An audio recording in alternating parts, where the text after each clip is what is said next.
Welcome to Burlap Teachers. Enjoy the video. You will start by confirming two things: a GA4 property with a measurement ID and WordPress admin with file access. Log into Google Analytics, create a property if needed, and copy the GID. Then, in WordPress, make a backup of functions. PHP or use a child theme. This prevents lost changes. Once done, open the theme editor or your SFTP client. You need to be ready to add a small script snippet to the header, so analytics can load on every page. Now you will add the tracking code. Prefer adding a shortcode via functions. PHP using WP-head or enqueue a small inline script that references your GID. This keeps changes theme friendly.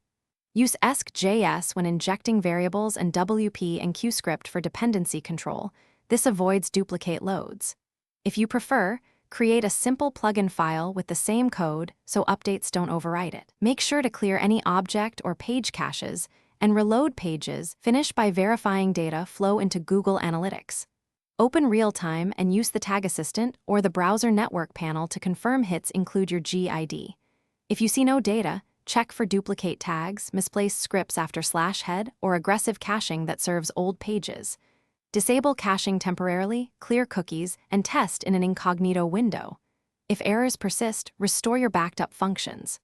PHP, capture console errors, and iterate. Small syntax mistakes or missing semicolons often break the snippet.